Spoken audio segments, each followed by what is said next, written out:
ভুবন ভরি। অখিল মানে কি? খিল মানে অবশিষ্ট।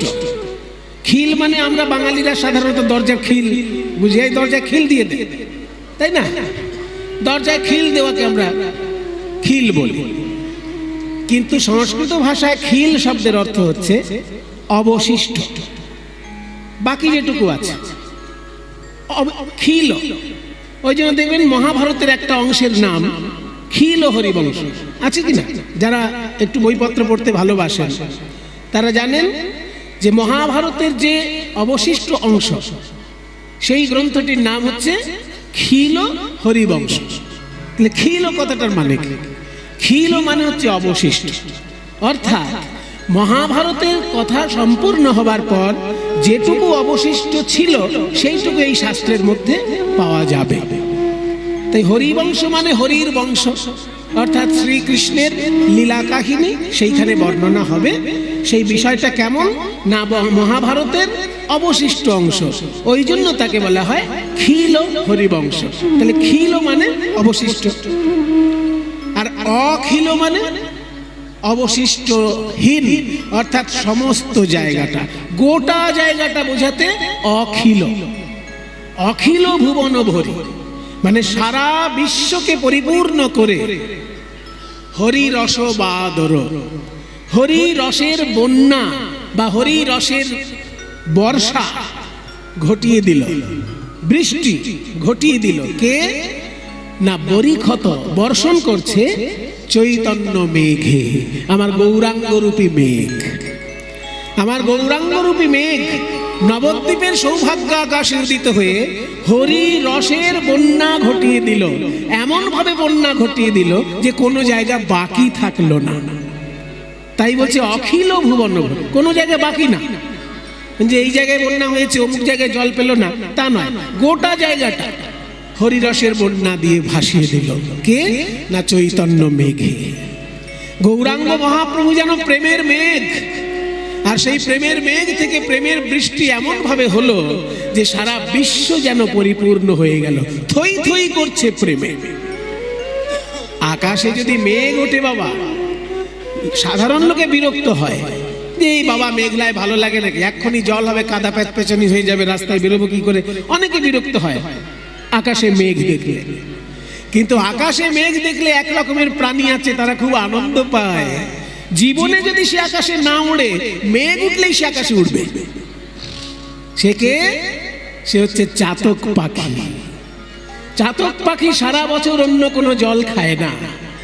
আপনি পয়সা দিয়ে কিনে বিসলারি ওয়াটার কিনে খাবেন, দোকানের বোতল ভরা জল আপনি পয়সা দিয়ে কিনে খাবেন, কিন্তু চাতক পাখিকে কি খাওয়াতে পারবেন?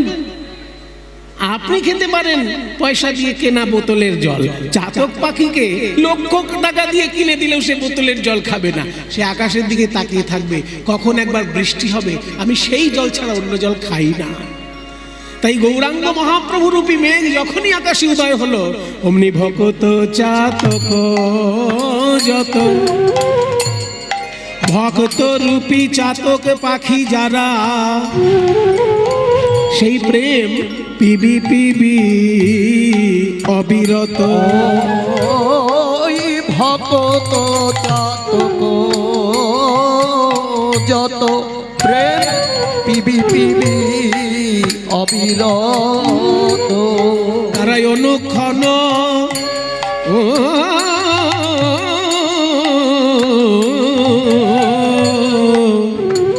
অনুক্ষণ প্রেম ধন মাগে গো, তারাই অনুক্ষণ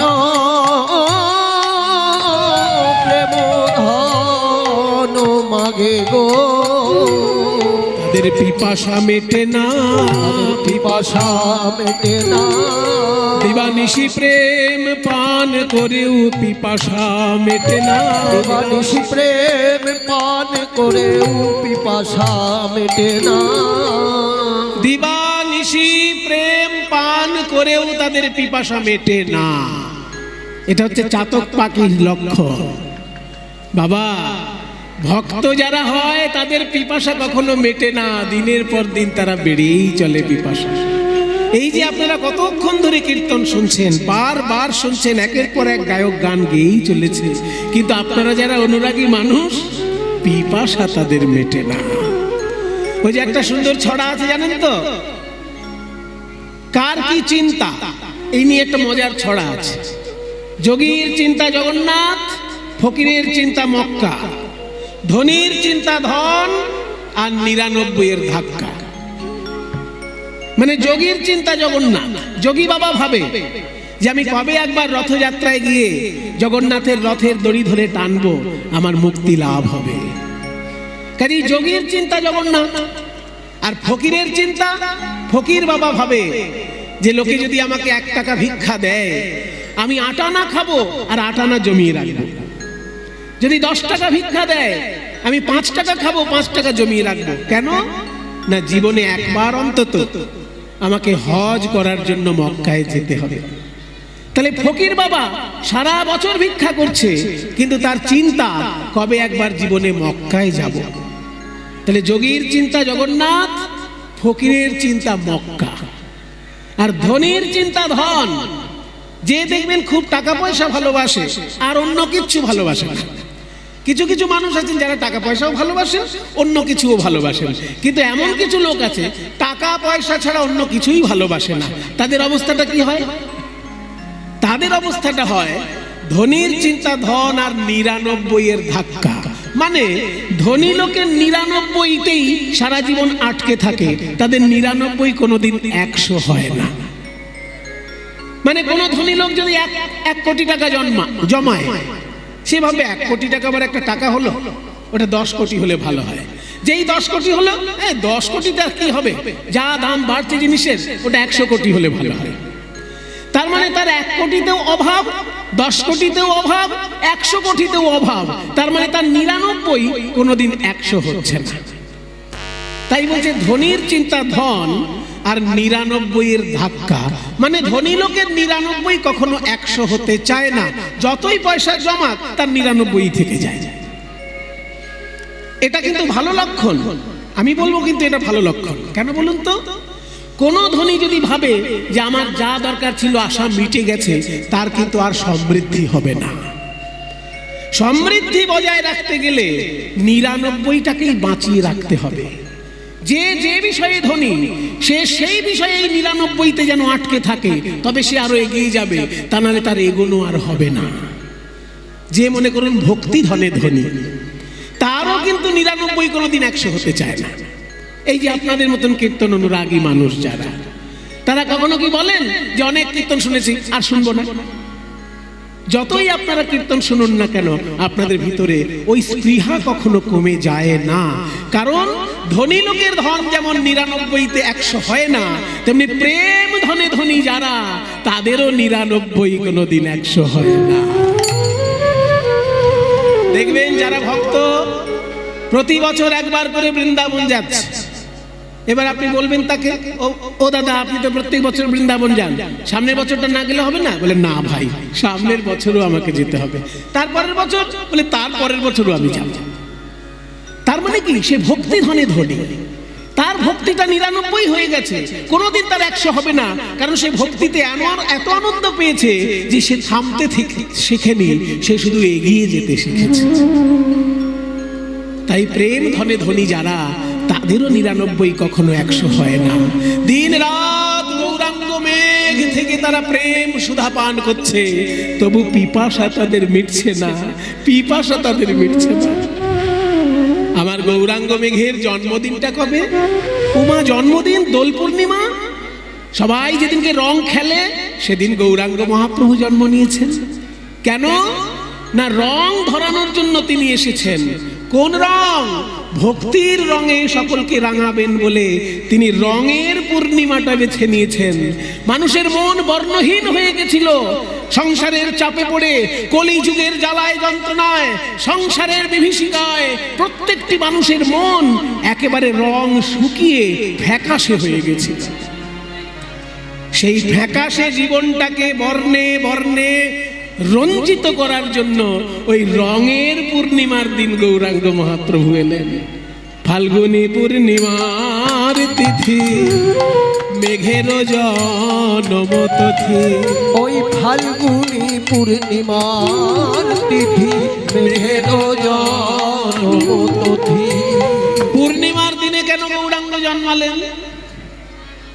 আগের দিনটাতেও জন্মাতে পারতেন, পরের দিনটাতেও জন্মাতে পারতেন, ঠিক পূর্ণিমাটাই বেছে নিলেন কেন? একটা ছোট্ট হিসেব আপনারা মনে রাখুন মায়েরা, শ্রীকৃষ্ণের জন্মদিন কবে? সবার জানা আছে, তবু বলছি, শ্রীকৃষ্ণের জন্মদিন কবে গো? জন্মাষ্টমী বলে দিলে তো একটা জেনারেল কথা বলা হয়ে গেল। কোন মাসের অষ্টমী?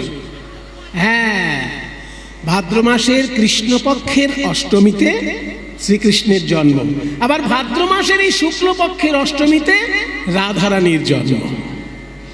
শ্রীকৃষ্ণের জন্ম অষ্টমী, রাধারানীর জন্ম অষ্টমী। 8 আর 8-এ দুটো অষ্টমী মিলে 16 কলায় পরিপূর্ণ চাঁদ। চাঁদ উদিত হয় পূর্ণিমার দিনে। বলে 8-এ আর 8-এ তো 16 হয়, কিন্তু পূর্ণিমার তিথিটা তো 15। অমাবস্যার পরের দিন থেকে চাঁদের তিথি গণনা হয়। তাহলে অমাবস্যার পরের দিন যে চাঁদ উঠলো প্রথম, যদিও সেই চাঁদটা দেখা যায় না, কিন্তু তিথি ধরা হয়। অমাবস্যার পরের দিনটা প্রথম চাঁদের উদয় হয়, কিন্তু সেই চাঁদ দেখা যায় না চোখে, এতই সরু চাঁদ ওঠে যে দেখা যায় না। সেই তিথিটাকে বলা হয় প্রতিপদ। দ্বিতীয় দিনটাকে বলা হয় দ্বিতীয়া, তৃতীয় দিনটাকে বলা হয় তৃতীয়া, চতুর্থী, পঞ্চমী, ষষ্ঠী, সপ্তমী, অষ্টমী, নবমী, একাদশী, দ্বাদশী, ত্রয়োদশী, চতুর্দশী পূর্ণিমা। অমাবস্যার পরের দিন থেকে 15টা দিন ধরে যে পূর্ণিমায় পরিপূর্ণ চাঁদ হয়, এটা কিন্তু পুরোটা পরিপূর্ণ নয়। আকাশের চাঁদ যেটা আমরা দেখি সেটা 15 কলায় পরিপূর্ণ। আমরা কোনোদিনই 16 কলায় পরিপূর্ণ চাঁদ দেখতে পাই না। আকাশে থাকে 15 কলায় পরিপূর্ণ চাঁদ, আর সরু 1 কলা চাঁদ থাকে শিব ঠাকুরের মাথায়। ওইটা হচ্ছে চাঁদের অবশিষ্ট অংশটা, যে অংশটা আপনারা শিব ঠাকুরের মাথায় দেখতে পারবেন। ওই এক খালি সরু চাঁদ, ওই চাঁদটা নিয়ে আকাশের চাঁদের সঙ্গে যদি যুক্ত করা যেত কখনো, তবে পরিপূর্ণ 16 কলায় পরিপূর্ণ চাঁদ। আমরা বলি 16 কলায় পরিপূর্ণ চাঁদ, কিন্তু চোখে আমরা কোনোদিন 16 কলায় পরিপূর্ণ চাঁদ দেখতে পাই না। চোখে আমরা যেটা দেখি সেটা 15 কলায় পরিপূর্ণ চাঁদ, আর 1 কলা চাঁদ রয়েছে শিব ঠাকুরের মাথায়। কিন্তু গৌরাঙ্গ মহাপ্রভু যেহেতু রাধা কৃষ্ণের মিলিত তনু, তাই কৃষ্ণের জন্ম অষ্টমী তিথিতে, রাধারানীর জন্ম অষ্টমী তিথিতে, রাধা কৃষ্ণের মিলিত তনু, তাই পূর্ণিমা তিথিতে গৌরাঙ্গ মহাপ্রভু পরিপূর্ণ চাঁদ। ফাল্গুনি পূর্ণিমার তিথি মেঘের জন্ম তিথি। ওই ফাল্গুনি পূর্ণিমার তিথি মেঘের জন্ম তিথি। সেই মেঘে করল বাদর গো, সেই মেঘে করল বাদর গো। বন্যা হলে একটা কি হয় বলুন তো? এই যে আমরা যেখানে দাঁড়িয়ে কীর্তন গাইছি, এটা উঁচু জায়গা, 4 ফুট মতো উঁচু হবে কি না? আর আপনারা যেখানে কীর্তন শুনছেন নিচু জায়গা, তাহলে এটা উঁচু, ওই আসনটার নিচু। কিন্তু এখানে যদি এক্ষুনি বন্যা হয়, 20 ফুট জল উঠে যায়, তখন কে উঁচুতে আছে আর কে নিচুতে আছে বোঝা যাবে? সব সমান হয়ে যাবে কি না? তখন এখানে যে থাকবে সেও জলের তলায়, আর ওইখানে যে বসবে সেও জলের তলায়। ঠিক তেমনি গৌরাঙ্গ মহাপ্রভু আসার আগে আমাদের দেশে উঁচু নিচু সমাজ ব্যবস্থা ছিল। ব্রাহ্মণ মানে সে উঁচুতে, কায়স্থ মানে সে মাঝারি জায়গায়, ক্ষত্রিয় বৈশ্য মানে তারাও মাঝারি জায়গায়, শূদ্র মানে সে নিচুতে। এই যে ব্রাহ্মণ উঁচুতে, কায়স্থ মাঝখানে, আর শূদ্র নিচুতে, এই যে উঁচু নিচু বিভাগ, এটা ছিল কখন ছিল? চৈতন্যদেব আসার আগে ছিল। কিন্তু যখনই চৈতন্য মহাপ্রভু এলেন, এমন একটা প্রেমের বন্যা নিয়ে আসলেন, কে যে উঁচুতে আর কে যে নিচুতে বোঝার আর কোনো উপায় নেই। ব্রাহ্মণ চণ্ডালকে বুকে জড়িয়ে ধরিয়ে কৃষ্ণ বলে কাঁদছে, চণ্ডাল ব্রাহ্মণকে বুকে জড়িয়ে ধরে কৃষ্ণ বলে কাঁদছে। তার প্রমাণ হরিদাস ঠাকুর মুসলমানের ছেলে হরিদাস ঠাকুর, কিন্তু মহাপ্রভু তাকে কোলে করে নিয়ে নিজে হাতে সমাধি দিয়েছেন। আরো প্রমাণ উদ্ধারণ দত্ত ঠাকুর। উদ্ধারণ দত্ত, তখনকার দিনে দত্ত পরিবার ছিল অচ্ছুত, ব্রাহ্মণ তাদের বাড়িতে জলস্পর্শ করত না। সেই অচ্ছুত দত্ত পরিবারের ঘরে গিয়ে নিতাই চাঁদ কি বললেন, আজ থেকে আমার রান্না এই উদ্ধারণ দত্ত করবে, ওর হাতের রান্নাই আমি গোবিন্দের প্রসাদ হিসেবে গ্রহণ করব। তাহলে দেখুন, নিচু জাতিতে উদ্ধারণ দত্ত, আর নিত্যানন্দ প্রভু হচ্ছেন ব্রাহ্মণ, কিন্তু সব একাকার করে দিল মহাপ্রভুর প্রেম বন্যায় এসে। তাই পদকর্তা বলছে, উঁচা নিচা যত ছিল প্রেম জলে ভাসাইল।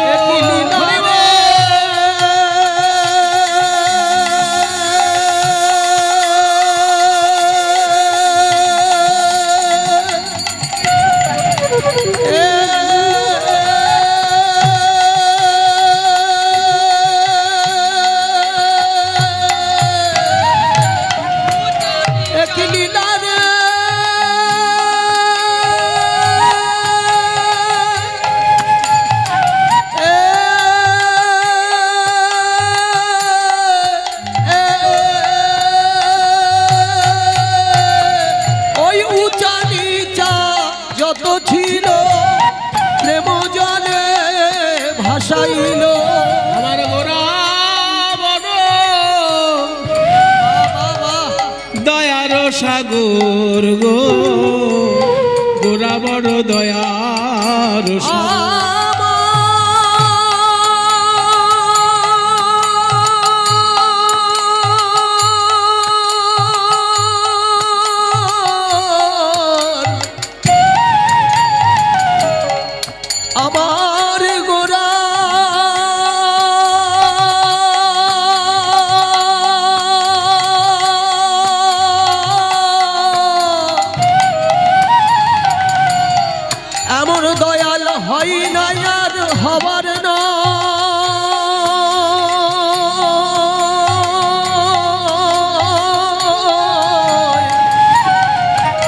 তোমরা বিচার করে দেখতে পারো, গোরা বড় দয়ার সাগর। প্রত্যেকটি জিনিসের একটা নিজস্ব ধর্ম আছে বাবা। যারা বিজ্ঞান পড়েছেন, ফিজিক্স, কেমিস্ট্রি, জীবন বিজ্ঞান, বিজ্ঞান যারা পড়েছেন তারা জানেন তরল পদার্থের একটা ধর্ম আছে, কঠিন পদার্থের একটা ধর্ম আছে, গ্যাসীয় পদার্থের একটা ধর্ম আছে। তরল পদার্থের ধর্ম কি? তরল পদার্থের সাধারণ ধর্ম কি? যারা বিজ্ঞান পড়েছে তাদেরই জানা আছে, এখনো তো মনে পড়ছে না। পড়েছেন আপনারা সবাই, কারণ মাধ্যমিকে তো পড়েছেন, আমিও পড়েছি।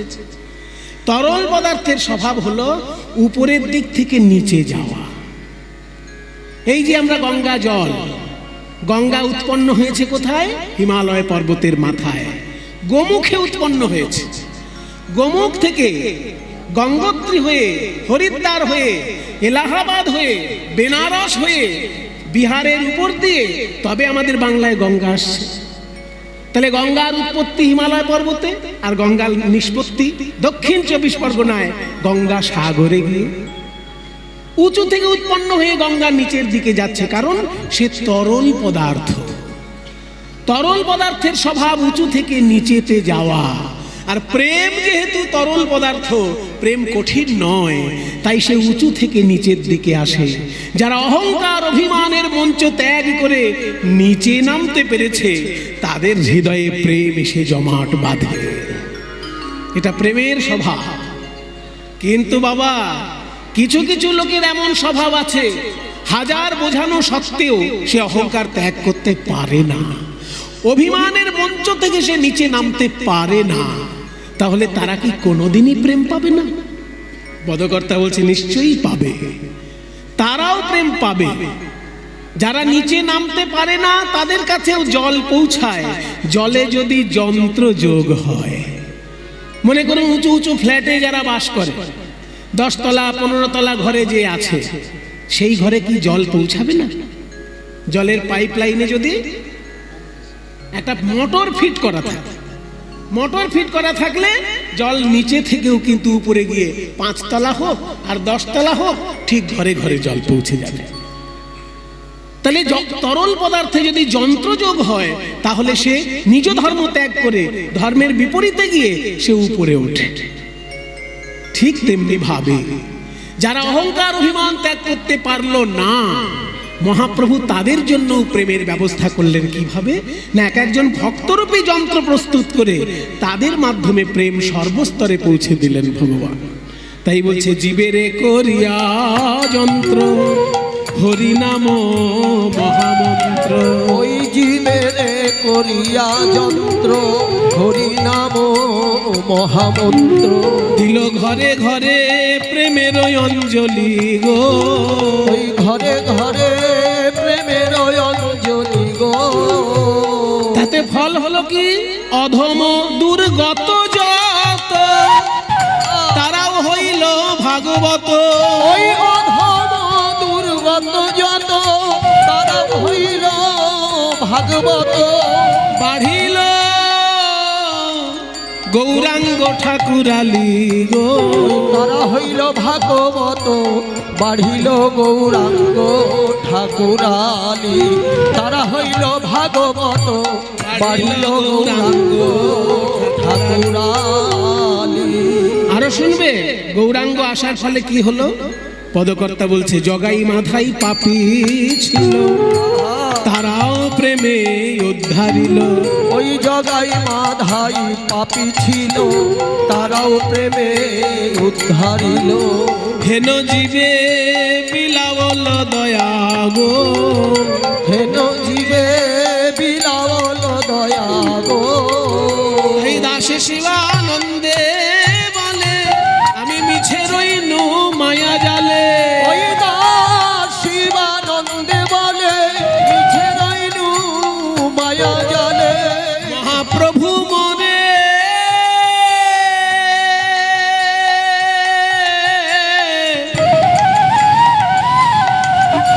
মহাপ্রভু মোরে দেহ পদ ছায়া হে, প্রভু মোরে দেহ পদ ছায়া। ও প্রভু মোরে দেহ পদ ছায়া গো, প্রভু মোরে দেহ পদ ছায়া। ওহে আমার প্রাণের ঠাকুর, আমার প্রাণের গৌর হরি, তোমার যুগল চরণে আমার এই মিনতি, আমায় চরণ ছাড়া করো না, ছাড়া করো না, না না না আমায় চরণ ছাড়া করো না, না না না আমায় চরণ ছাড়া করো না। আমি ওই চরণে শরণ নিলাম, ছাড়া করো না। আমি ওই চরণে শরণ নিলাম, এই জন্মের মতো বিকাইলাম, ওই চরণে শরণ জন্মের মতো বিকাই। গৌর হে গৌর হে গৌর হে গৌর হে গৌর হে গৌর হে গৌর হে গৌর হে। আমায় চরণ ছাড়া করো না, প্রভু মোরে দেহ পদ ছায়া হে। প্রভু মোরে দেহ পদ ছায়া হে।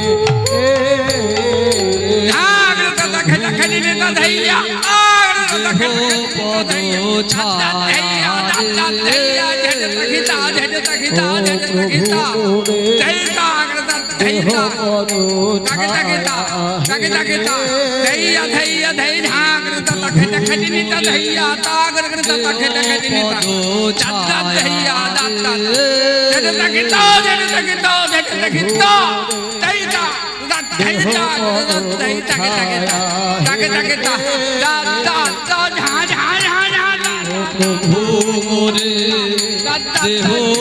পদ ছায়া রে। ও প্রভু মোরে দেহ পদ ছায়া হে। প্রভু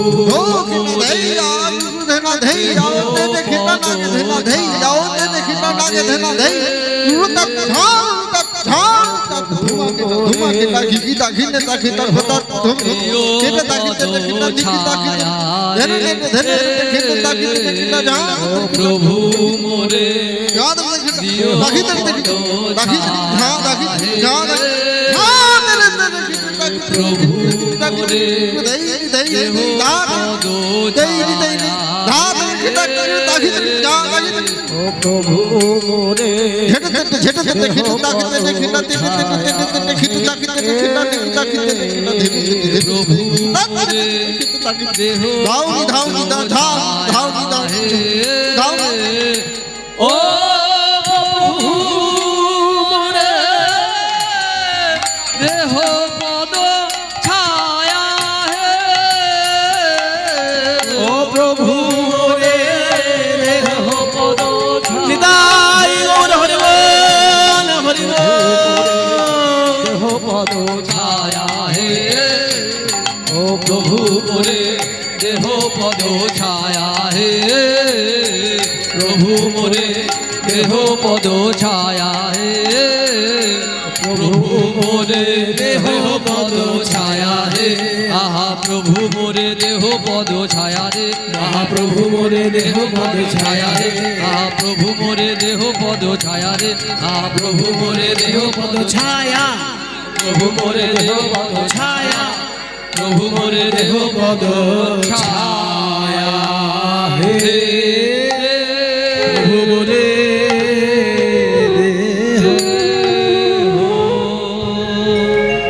আজকে আমরা একজন বৈষ্ণব আচার্যের জীবন কথা শুনব। মায়েরা, এই যে সারা পৃথিবীতে কীর্তন গানের রস আজকে ছড়িয়ে পড়েছে, এই কীর্তন গানের রস আমরা কার কাছ থেকে পেলাম, আজকে তার কথা শুনব। একটা জিনিস জানবেন যে জন্ম দিলেই কিন্তু পিতামাতা হওয়া যায় না, সুশিক্ষা না পেলে সে কিন্তু বড় হয় না, মানুষ হয় না। শ্রীকৃষ্ণ জন্মগ্রহণ করেছিলেন দেবকীর গর্ভে, কিন্তু মানুষ হয়েছিলেন মা যশোদার কোলে। তাই আমরা যখন দেবকী মাকে প্রণাম করি কৃষ্ণের মা হিসেবে, মা যশোদাকেও কিন্তু আমরা কৃষ্ণের মা হিসেবে প্রণাম করি। জন্ম দিয়েছেন দেবকী, কিন্তু কোলে পিঠে করে বড় করেছেন, মানুষ করেছেন কে? যশোদা। ঠিক তেমনি কীর্তনের জন্মদাতা হিসেবে বলা হয় নিতাই গৌর দুটি ভাইকে। নিতাই গৌরের একটি প্রণাম মন্ত্র আছে বাবা, যাতে নিতাই গৌরের নাম বলা হয়নি, কিন্তু নিতাই গৌরের বৈশিষ্ট্যটা পুরোপুরি বলা হয়েছে। এমন একটা প্রণাম মন্ত্র আছে নিতাই গৌরের, একসঙ্গে দুটি ভাইকে প্রণাম করা হচ্ছে। সেটা অনেকেরই জানা আছে। চৈতন্য ভাগবত যদি কারোর বাড়িতে থাকে, বৃন্দাবন দাস রচিত চৈতন্য ভাগবত কার কার বাড়িতে আছে দেখি? কারোর বাড়িতে আছে চৈতন্য ভাগবত? চৈতন্য চরিতামৃত বলছি না, কিন্তু চৈতন্য চরিতামৃত অত্যন্ত জনপ্রিয় গ্রন্থ, অনেক ভক্তের বাড়িতেই থাকে, কিন্তু চৈতন্য ভাগবত আবার সব ভক্তের বাড়িতে থাকে না। তো চৈতন্য ভাগবত কার কার বাড়িতে আছে দেখি, একটু হাত তুলুন মায়েরা, বাবারা। বাবারে, এত ভক্তের মধ্যে কটা মাত্র হাত দেখছি? এই সামনে এক ভাইকে দেখছি, এক দাদাকে দেখছি, এক মা জননী তুলেছেন, দূরে দুজন মা জননী, আরো দুজন, চারজন, মোটামুটি যা দেখতে পাচ্ছি। এদিকটাতেও দেখা হয়নি। একজন কীর্তনিয়া ভাই আছে, তার ঘরে তো থাকতেই হবে। কীর্তনিয়ার ঘরে যদি শাস্ত্র না থাকে তাহলে দুর্ভাগ্যের ব্যাপার, কারণ তারা যেখান থেকে কথা বলবে সেই শাস্ত্রটা তো তার ঘরে থাকতেই হবে।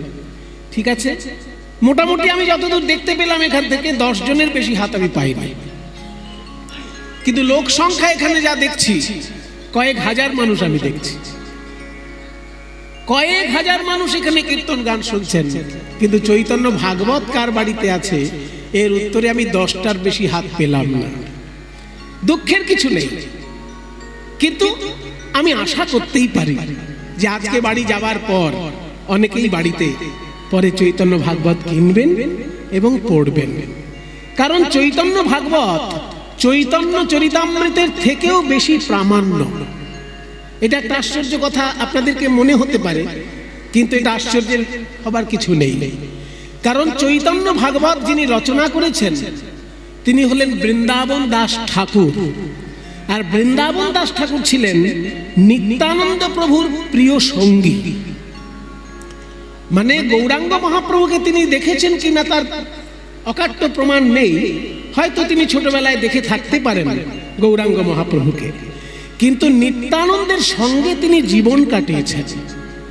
এই বৃন্দাবন দাস ঠাকুর শেষ যেখানটায় থাকতেন, শেষের দিকে জীবনের যেখানটায় উনি থাকতেন, সেটা হচ্ছে বর্ধমান জেলায় মন্ত্রেশ্বর থানায় দেনুড় নামে একটি গ্রাম আছে। দেনুড় গ্রাম বর্ধমান জেলায় মন্ত্রেশ্বর থানায়। যদি আপনাদের কখনো জীবনের সময় হয় একবার গিয়ে প্রণাম করে আসবেন, কারণ সেইখানে এখনো কিছু গুরুত্বপূর্ণ বিষয় রয়েছে। বৃন্দাবন দাস ঠাকুরের লিখিত গ্রন্থ এখনো সেইখানে দেখতে পাওয়া যেতে পারে। তাই দেনুর গ্রামে আপনারা যাবেন একবার প্রণাম করতে। বৃন্দাবন দাস ঠাকুর নিত্যানন্দের যেহেতু সঙ্গী ছিলেন, তাই তার লেখা গৌরাঙ্গ লীলা বেশি প্রামাণ্য হবে। কৃষ্ণদাস কবিরাজ বিরাট বড় পণ্ডিত মানুষ, তিনি রঘুনাথ দাস গোস্বামীর কাছ থেকে চৈতন্য লীলার রসদ সংগ্রহ করেছেন এবং বিভিন্ন গ্রন্থ চর্চা করে তিনি সেগুলোকে মালার মতো সাজিয়ে দিয়েছেন। এই জন্য চৈতন্য চরিতামৃতের কোনো তুলনা হয় না।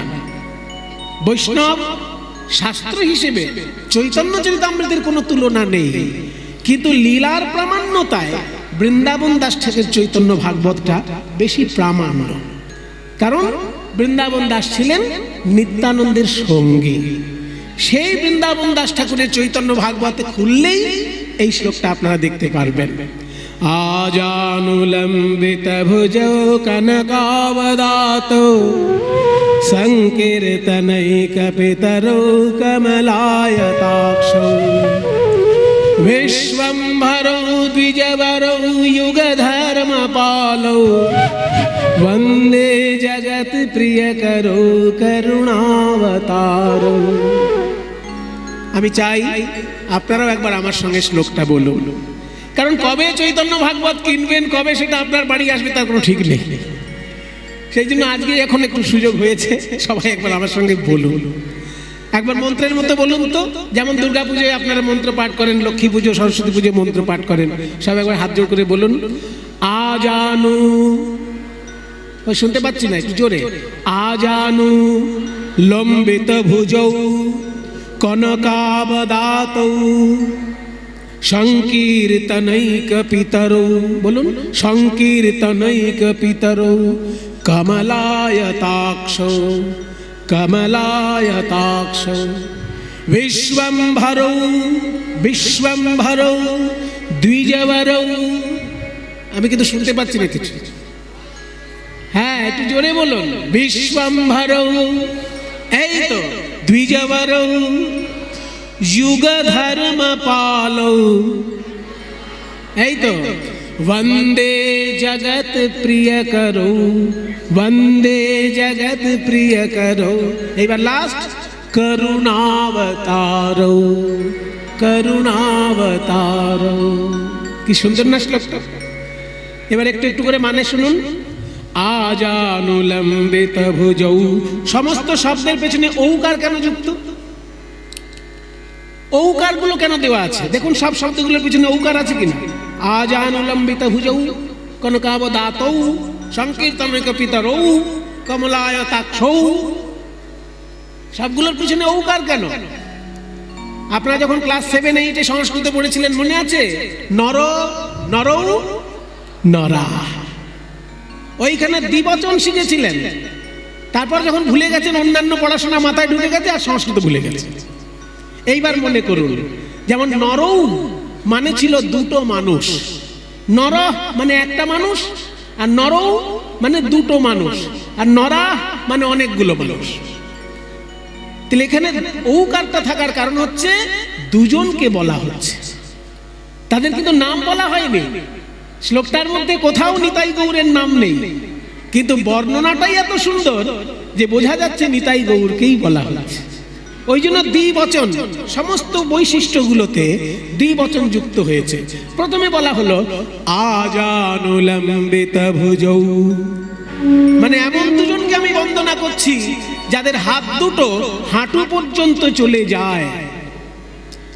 আ মানে পর্যন্ত, আ শব্দটার মানে পর্যন্ত। আপামর জনসাধারণ, আমরা বলি না আবাল বৃদ্ধ বনিতা, কথা চলে বলি কি না এগুলো, আবাল বৃদ্ধ বনিতা, মানে বালক থেকে শুরু করে বৃদ্ধ এবং বনিতা পর্যন্ত, আবাল বৃদ্ধ বনিতা। তেমনি আপামর জনসাধারণ, মানে পামর থেকে শুরু করে জনসাধারণ পর্যন্ত সবাইকে বোঝাতে আপামর জনসাধারণ বলা হয়। ঠিক তেমনি জানু, মানে পর্যন্ত, জানু মানে হাঁটু, জানু মানে হাঁটু পর্যন্ত। তাহলে জানু মানে হাঁটু পর্যন্ত। লম্বিত ভুজৌ, যাদের হাত দুটো ঝুলে যায় হাঁটু পর্যন্ত। আমরা যদি সোজা হয়ে দাঁড়াই আমাদের হাত হাঁটু পর্যন্ত যাবে না, কারণ আমরা মহাপুরুষ নই। মহাপুরুষের এটা লক্ষণ, সে যদি সোজা হয়ে দাঁড়ায় তার হাতটা হাঁটু পর্যন্ত ছোঁবে। আমাদের হাঁটু ছুঁতে গেলে একটু বেঁকে দাঁড়াতে, আমাদের হাঁটুটা ছুঁতে গেলে একটু বেঁকে দাঁড়াতে হয়, কিন্তু মহাপুরুষ যিনি হবেন তিনি সোজা হয়ে দাঁড়ালে তার হাতটা হাঁটুতে আপনি ছুঁয়ে যাবেন। নিতাই আর গৌর দুজনারই যখন সোজা হয়ে তারা দাঁড়াতেন হাতটা হাঁটু পর্যন্ত ছুঁয়ে যেত। ওই জন্য এক কথায় বলে দেওয়া হলো আজানুলম্বিত ভুজৌ। ঔকার মানে দ্বিবচন, নিতাই গৌর দুজনকেই বলা হচ্ছে। তারপর কি বলা হলো? কনকাবদাতৌ, সোনার মতো তাদের গায়ের রং। কনক মানে সোনা, কনকাবদাতৌ মানে দুজনারই সোনার মতো গায়ের রং।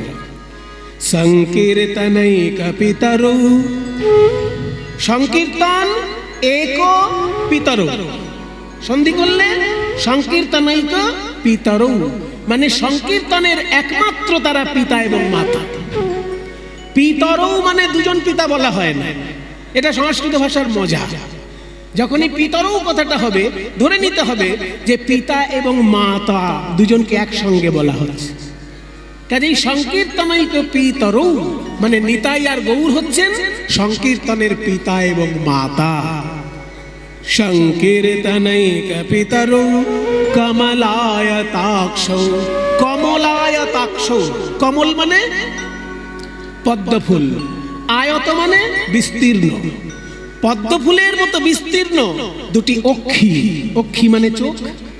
নিতাই গৌরের দুজনের চোখ দুটো এত সুন্দর বিস্তীর্ণ যেন পদ্ম ফুলের পাপড়ির মতো দেখাচ্ছে। কমলায়তাক্ষৌ। এবার কি বলা হচ্ছে? বিশ্বম্ভরৌ। আমরা জানি গৌরাঙ্গ মহাপ্রভুর একটা নাম বিশ্বম্ভর, কিন্তু এই শব্দটা নাম হিসেবে প্রয়োগ না করে বিশেষণ হিসেবে প্রয়োগ করা হচ্ছে। এখানটায় বিশ্বম্ভর মানে গৌরাঙ্গের নামটা বলা হচ্ছে না, এখানে বিশ্বম্ভর মানে তাদের বিশেষণ বলা হচ্ছে। নিতাইও বিশ্বম্ভর, গৌর বিশ্বম্ভর।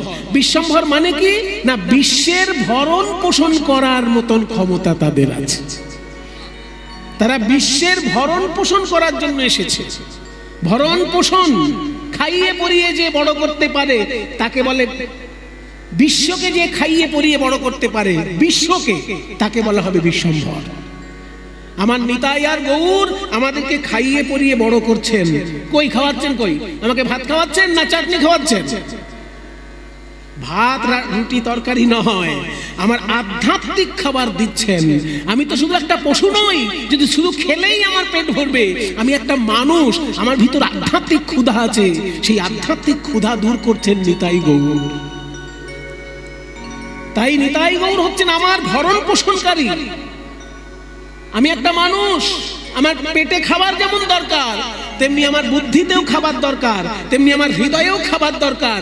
বুদ্ধির খাবারের জন্য যুক্তিশাস্ত্র, আর হৃদয়ের খাবারের জন্য সাহিত্য শাস্ত্র। দুটো খাবার আলাদা।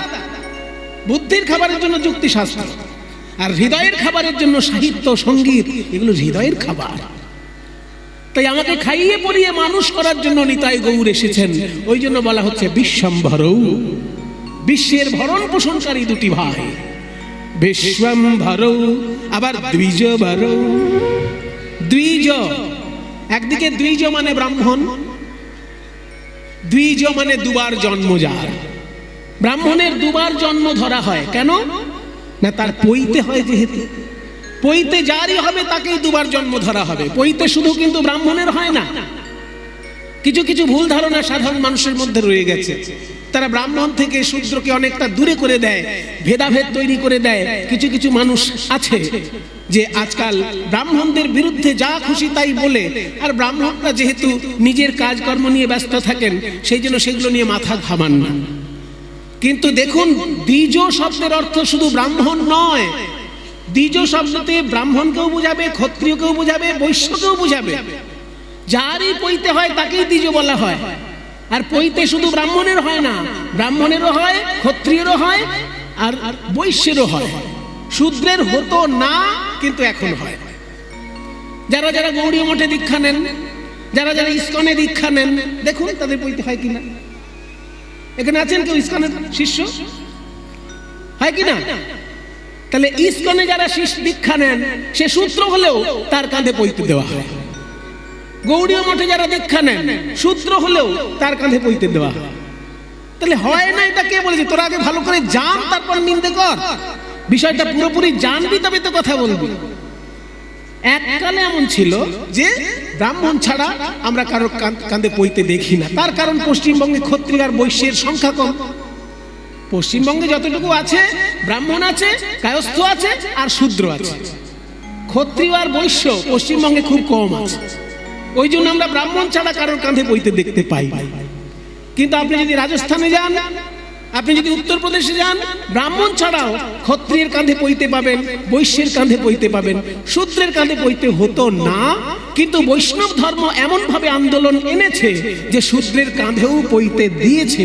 গৌড়ীয় মঠ এবং ইস্কনে যারা দীক্ষা নেয়, গোপীবল্লভপুরে শ্যামানন্দ প্রভুর পরিবারে যারা দীক্ষা নিয়েছে, তাদেরও শূদ্রের কাঁধে পৈতে দেওয়ার বিধান আছে।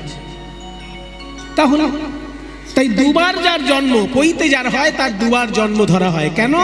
পৈতে হওয়া মানে শুধু কাঁধে একটা দড়ি ঝুলানো নয়। পৈতে হওয়ার মানে হচ্ছে জ্ঞান অর্জনের সংকল্প গ্রহণ করা। ভালো করে বুঝে নিন। কিছু কিছু পরিবারে পৈতেটা একটা অনুষ্ঠানে দাঁড়িয়ে গেছে, যে পৈতে হলো, ছেলের পৈতে দিলাম আর 100 লোক খাইয়ে দিলাম, ওইখানেই সব শেষ। তা কিন্তু নয়। ছেলেকে বুঝাতে হবে, এই যে তোমার কাঁধে আজকে থেকে পৈতে উঠলো, তার মানে কি? তুমি আজ থেকে সংকল্প নিলে যে আমি পড়াশোনা করে মানুষ হব। এই পড়াশোনা করে মানুষ হবার সংকল্পটা নেয়ার জন্য কাঁধে পৈতে। পড়াশোনা করে মানুষ হবার জন্য সংকল্প নেওয়ার জন্য পৈতে। এই পৈতেতে কয়টি সুতো থাকে? 9টি সুতো থাকে। কেন?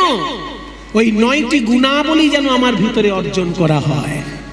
সম, দম, তপ, এগুলো সব পাবেন শ্রীমদ্ ভগবদ গীতায়। আপনারা খুলবেন, 18 নম্বর অধ্যায় পাবেন, সেখানে দেখবেন এই শ্লোকটা আছে যে 9টি সুতোর 9টি গুণ কি কি? সম, দম, তপ, শৌচ, ক্ষান্তি, আর্জবমেবচ, জ্ঞানং বিজ্ঞানম আস্তিক্যম ব্রহ্মধর্ম স্বভাবজম।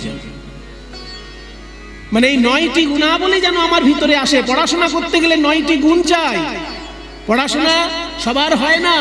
9টি গুণ যদি থাকে কারোর ভিতর, তবে তার পড়াশোনা সব থেকে ভালো হয়। সেই 9টি গুণ অর্জন করার নামই ব্রাহ্মণত্ব। সেই 9টি গুণ কি কি? সম। সম শব্দের অর্থ হচ্ছে ভিতরের ইন্দ্রিয়গুলোকে দমন করা। ভিতরে ইন্দ্রিয় থাকে। কোন ইন্দ্রিয়? ভিতরে 4টি ইন্দ্রিয় আছে: মন, বুদ্ধি, চিত্ত, অহংকার। এই মন, বুদ্ধি, চিত্ত, অহংকার, এই 4টি ইন্দ্রিয় চোখে দেখা যায় না, এগুলোকে দমন করার নাম সম। আর যে ইন্দ্রিয়গুলোকে চোখে দেখা যায় সেগুলো বাইরে থাকে। এই যে 2টি চোখ, 2টি কান, নাকের 2 ছিদ্র, মুখ, পায়ু, উপস্থ, হাত, পা, 10টি ইন্দ্রিয় আছে: চক্ষু, কর্ণ, নাসিকা, জিহ্বা, ত্বক, মুখ, পানি, পাদয়, পায়ু, উপস্থ। এই 10টি ইন্দ্রিয় যেগুলো চোখে দেখা যায়, এগুলোকে বলে বহিরিন্দ্রিয়। এইগুলোকে দমন করার নাম দম। তাহলে সম, দম, তপ। তপ মানে তপস্যা। শৌচ মানে পবিত্রতা। সম, দম, তপ, শৌচ। ক্ষান্তি, ক্ষান্তি মানে ক্ষমা। আর্জবম মানে সরলতা। সরলতা তোমার ভিতরে না থাকলে পড়াশোনা খুব ভালো করে করতে পারবে না। এইগুলো হচ্ছে পড়াশোনার মানে কন্ডিশন। এইগুলো যদি তোমার থাকে, শর্তাবলী। কন্ডিশন মানে শর্তাবলী। হ্যাঁ, পড়াশোনা করতে গেলে তোমার এই গুণগুলো অর্জন করতে হবে। সম দম তপ শৌচ ক্ষান্তি আর্জবম এবচ জ্ঞানম। তারপর জ্ঞান অর্জন বিজ্ঞানম, যেগুলো পড়াশোনা করে হয় না সেই জ্ঞান অর্জন করা তাকে বলে বিজ্ঞানম।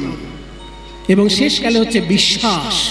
গুরুদেবের কথায় যদি তোমার বিশ্বাস না হয়, শিক্ষকের কথায় যদি তোমার বিশ্বাস না হয়, তাহলে পড়াশোনা কি করে করবে তুমি? এই জন্য কাঁধে পইতে থাকে যাতে 9টি গুণ অর্জন করে পড়াশোনার সংকল্প করা হয়। নিতাই তিনিও ব্রাহ্মণ সন্তান, গৌর সুন্দর তিনিও ব্রাহ্মণ সন্তান, তারাও পইতে নিয়েছেন, পড়াশোনার জন্য জ্ঞান অর্জন করার সংকল্প নিয়েছেন, আর সেই জ্ঞান তাদের কুক্ষিগত করেননি, আমাদের মতো হতভাগ্য জীবকে বিতরণ করে দিয়েছেন। যে জ্ঞান ওনারা অর্জন করেছেন সেই জ্ঞান আমাদেরকে বিতরণ করে দিয়েছেন, তাই জন্য তারা আমাদের পূজনীয়। বিশ্বম্ভর দ্বিজভর যুগ ধর্ম পালো, যুগ ধর্ম পালো মানে এই যুগের ধর্ম যা সেটা তারা পালন করে প্রচার করছেন। এই কলিযুগের যুগ ধর্ম কি না? সংকীর্তনের দ্বারা জনগণের কল্যাণ চিন্তা। তাই সংকীর্তনের মধ্যে দিয়ে নিতাই গৌর আমাদের সকলের কল্যাণের কথা বলে দিয়েছেন। বিশ্বম্ভর দ্বিজভর যুগ ধর্ম পালো। তারপর বন্দে, বন্দে মানে বন্দনা করি, জগৎ প্রিয় করো।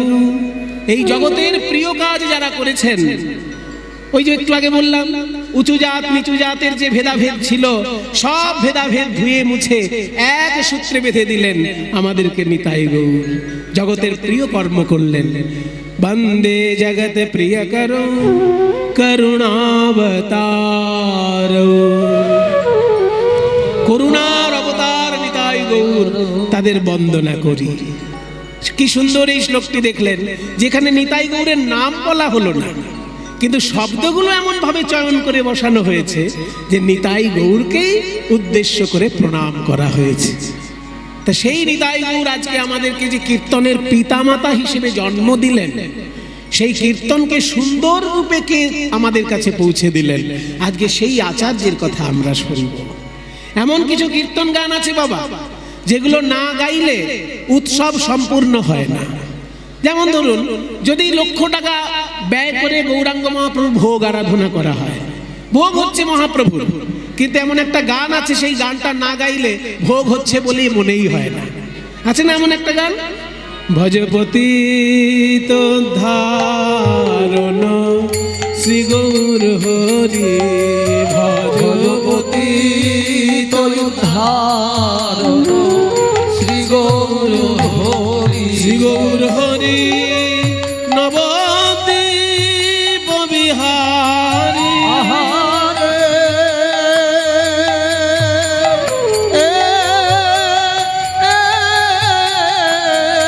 শ্রী গৌর হরি নবদ্বীপ বিহারী, গৌর হরি নবদ্বীপ বিহারী, নবদ্বীপ বিহারী, নবদ্বীপ বিহারী। হরে দীন দয়াময় হিতকারী, হরে হরে দীন দয়াময় হিতকারী, ভজপতি ধারণ শ্রী গৌর হরি। শুনো শুনো মহাপ্রভু কর অবধা। আমি গানটা গাইব না, শুধু ধরিয়ে দিলাম আপনাদের। এই গানটা যদি না গাওয়া হয়, বলুন মহাপ্রভুর ভোগ হচ্ছে বলে মনে হবে? যত টাকাই খরচা করা হোক, এই গানটা যতক্ষণ না হচ্ছে মহাপ্রভুর ভোগ হচ্ছে বলে মনে হবে না। তাহলে কে সেই আচার্য যিনি এত সুন্দর গান আমাদেরকে উপহার দিলেন, যা না গাইলে মহাপ্রভুর ভোগ বলেই মনে হবে না? আরো একটি গান আছে বাবা, যে গানটি না গাইলে উৎসব শেষ হচ্ছে বলে মনে হবে না। আপনি অনেক বড় উৎসব করলেন, কিন্তু শেষকালে সেই গানটা না গাইলে উৎসব শেষ হচ্ছে বলে মনে হবে না।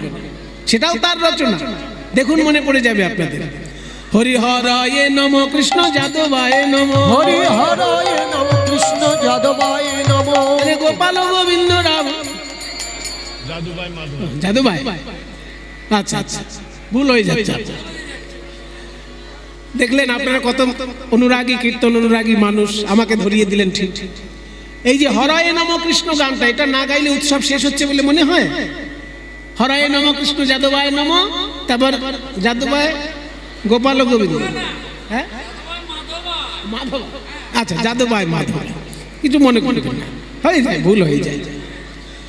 কিন্তু আমি ভুল করিনি, এর ভেতরে একটা ইতিহাস আছে, সেটা সবার জানা দরকার।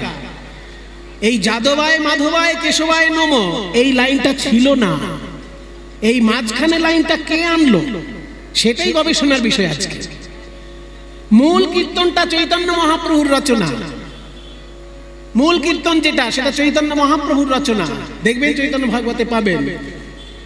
হরয়ে নম কৃষ্ণ যাদবায় নম গোপাল গোবিন্দ রাম শ্রীমধুসূদন প্রভু কীর্তন কহিনু এই তোমা সবাকারে, স্ত্রী পুত্র বাপে মিলি করো গিয়া ঘরে। মহাপ্রভু বলেছেন এটা, যে বাড়িতে গিয়ে তোমরা স্ত্রী পুত্র বাপে মিলি করো গিয়া ঘরে। কি কীর্তন না? হরয়ে নম কৃষ্ণ যাদবায় নম গোপাল গোবিন্দ রাম শ্রীমধুসূদন।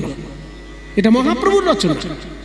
তাহলে মাঝখানে যাদবায় মাধবায়টা কে নিয়ে আসলো? যিনি নিয়ে এসছেন তাকে নিয়েই আজকে আমরা গান গাইব। কে সেই বৈষ্ণবাচার্য যিনি মহাপ্রভুর কীর্তনের মধ্যেও সংযোজন করে কীর্তনটাকে আরো পরিপূর্ণ করে তুললেন? এই কীর্তনটার নাম কি জানেন? এই যে হরয়ে নম কৃষ্ণ, এই গানটার একটা নাম আছে। এই গান যে বইতে লেখা থাকে দেখবেন মাথায় লেখা আছে নাম সংকীর্তন পূর্ণ, দেখবেন লেখা আছে নাম সংকীর্তন পূর্ণ, মানে চৈতন্যদেব যে নাম সংকীর্তন লিখেছিলেন আমি সেটাকে আরো পরিপূর্ণ করে তুললাম।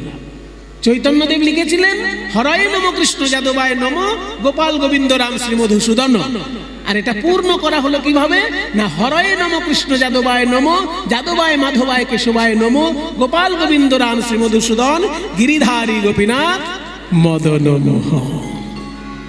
আজকে আমরা সেই আচার্যের কথা শুনবো যিনি মহাপ্রভুর কীর্তনকেও পরিপূর্ণ করে তুললেন।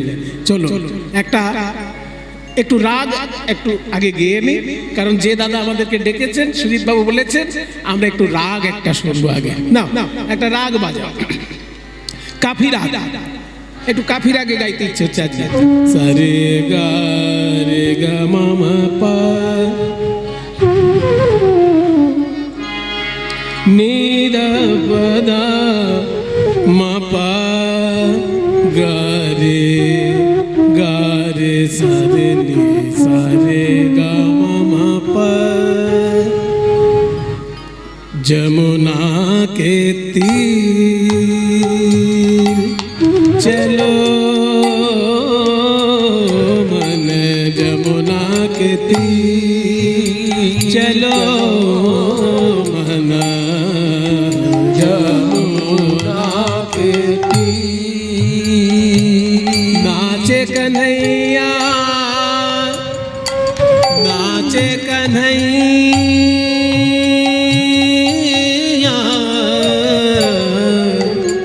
नाचे कन्हैया संग लेके गैया, नाचे कन्हैया संग लेके गैया। कुंडल झलकत हीर, कुंडल झलकत हीर, कुंडल झलकत हीर,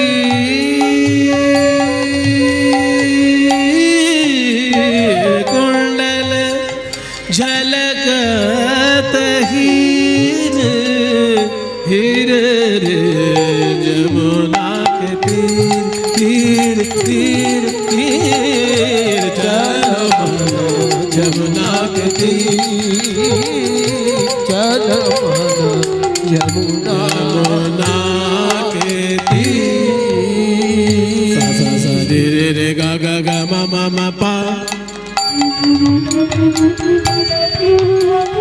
मा ध ध पा नी नि ध सा सा नि ध प म ग रे।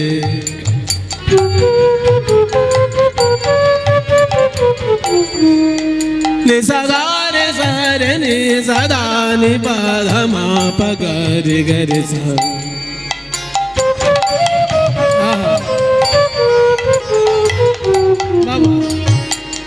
নিসা গা রে সা রে নে সা ধা। দেখুন কি সুন্দর স্বরগুলো একদম সুরে সুরে যাচ্ছে। নে নে নে সা নিসা গা রে সা রে নে সা ধা নি পা ধা মা পা গা রে গা রে সা গা রে না নে ধা পা মা গা রে সা।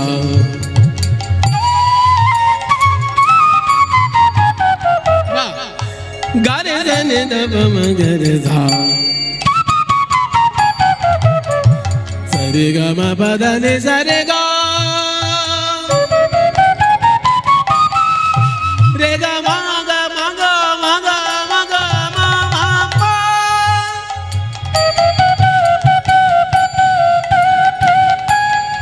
ma pa da ma pa ga re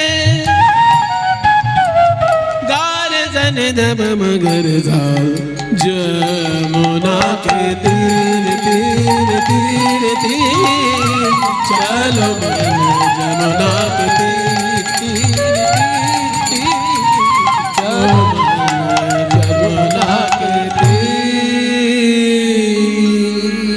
যমুনার তীরে যাবেন বলে মহাপ্রভু বেরিয়েছেন, কিন্তু বৃন্দাবন যাবার উদ্দেশ্যে যখন তিনি এসেছিলেন মালদা জেলায়, সনাতন গোস্বামীর কথায় তিনি মালদা থেকে আবার ফিরে গেছিলেন পুরীধামে। পরবর্তীকালে সেখান থেকে বৃন্দাবনে গিয়েছিলেন গৌরহরি।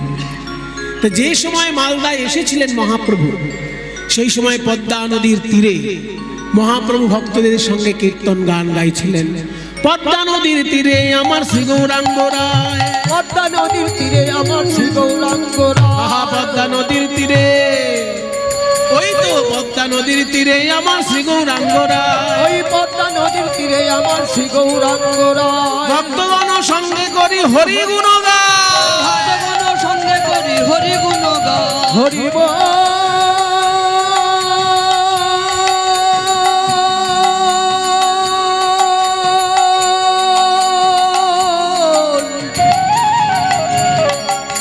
হরি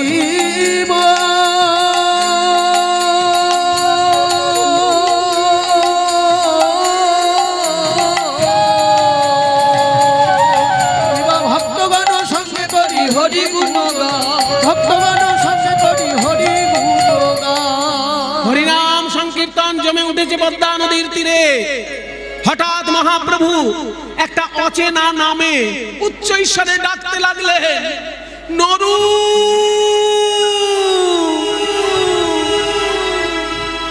নরু রে,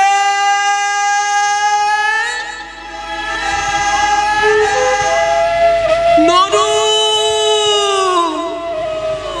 নরু নরু বলি প্রভু ডাকে বারবার, নরু নরু বলি প্রভু ডাকে বারবার। ডাকিতে ডাকিতে বহে প্রেম অশ্রুধারা, ডাকিতে ডাকিতে বহে প্রেম অশ্রুধারা। ও কৃষ্ণদা, ও রাজদীপ, ও বিশু, এই নতুন নামে মহাপ্রভু কাকে ডাকছেন?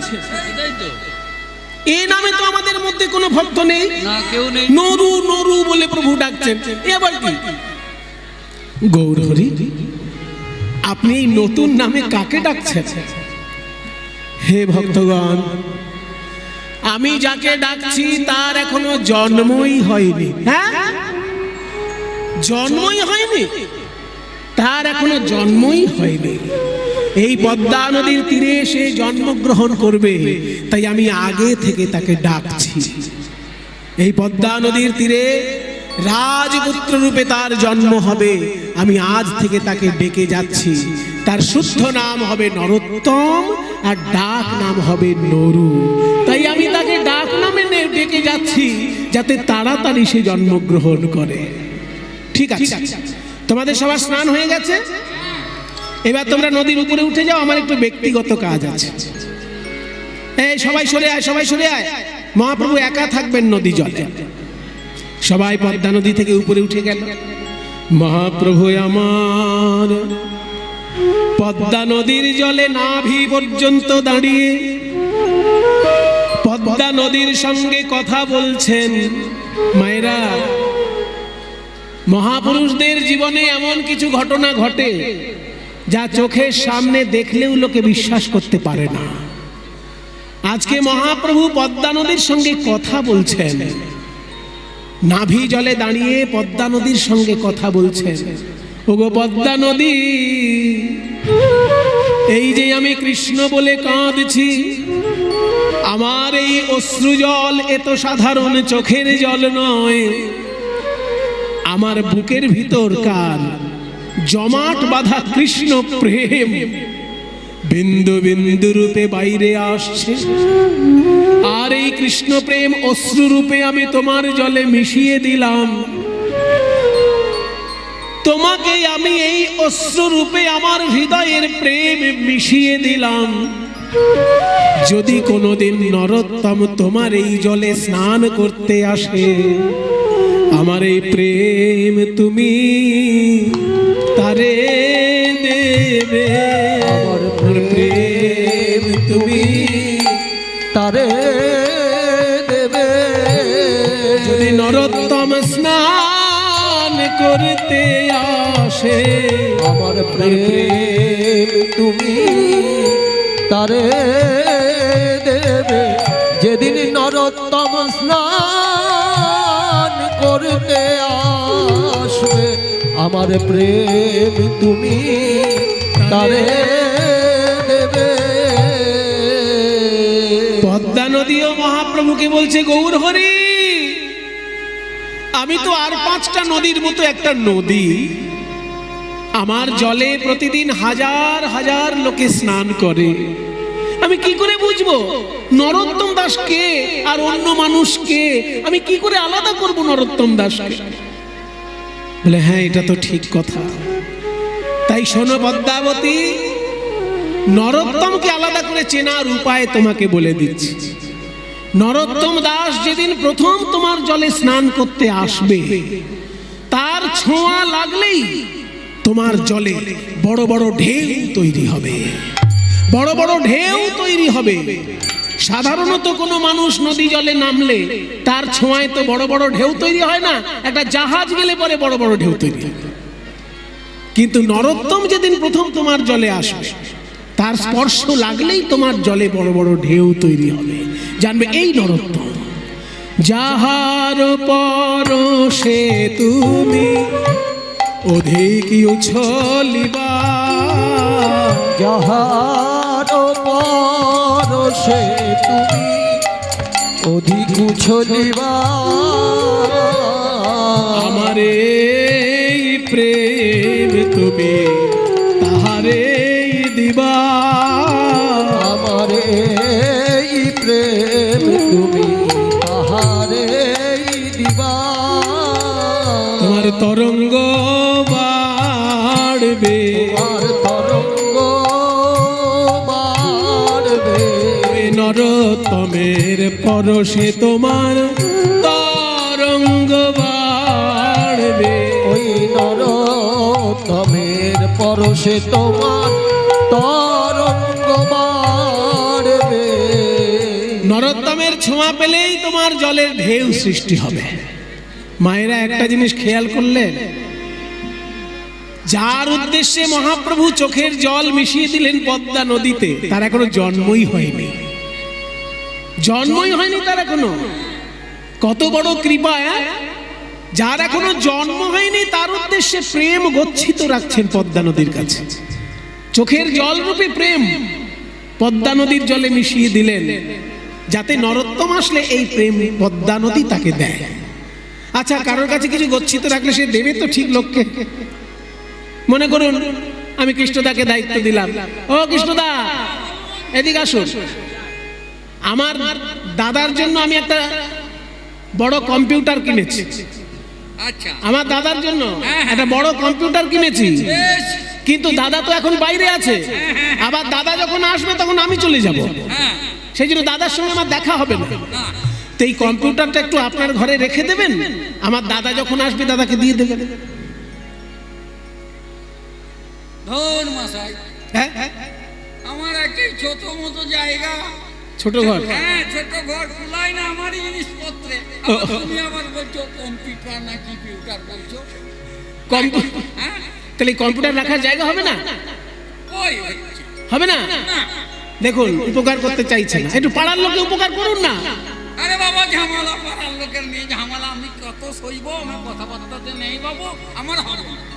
এবার দেখুন, আপনারা দেখুন, ও কৃষ্ণদা, হ্যাঁ বলুন। যতদিন দাদা না আসছে, হ্যাঁ আমার দাদা যতদিন না আসবে, হ্যাঁ ততদিন না হয় কম্পিউটারটা আপনি কারেন্টের তার আর ওই ইন্টারনেট কানেকশন জুড়ে দিয়ে নায়ক নায়িকার নাচ গান দেখে নেবেন একটু। বলছো। আরে তোমার দাদা না আসে, একবারে যদি না আসে তাতে আরো ভালো হয়। দেবো, দেবো। রাখতে দেবে তো? হ্যাঁ, হ্যাঁ, দেবো।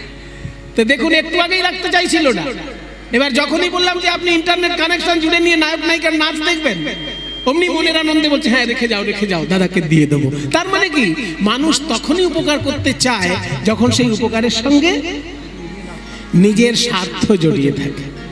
পদ্মা নদী মনে মনে ভাবছে, কবে নরোত্তম জলে স্নান করতে আসবে তা জানি না, নরোত্তমের এখনো জন্মই হয় নাই।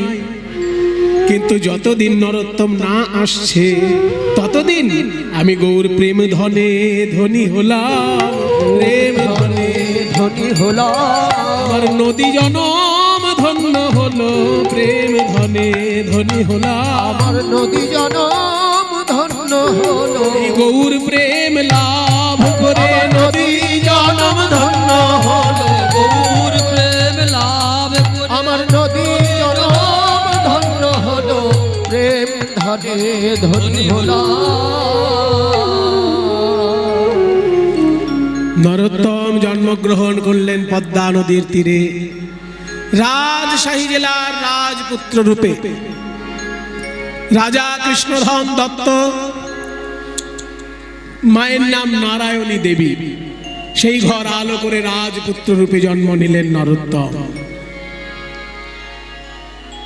পদ্মা নদী তীরে আছে খেতুরি গ্রাম, পদ্মা নদীর তীরে আছে খেতুরি গ্রাম, বলি কি অপূর্ব শোভা তারে অতি মনোরম। কি অপূর্ব শোভা তার অতি মনোরম। নরোত্তম জন্মিলেন কৃষ্ণধনের ঘরে, নরোত্তম জন্মিলেন কৃষ্ণ ধনের ঘরে, মহাভাগ্যবতী নারায়ণীর উদরে ওই মহাভাগ্যবতী নারায়ণীর উদরে জন্মগ্রহণ করলেন বৈষ্ণবাচার্য নরোত্তম।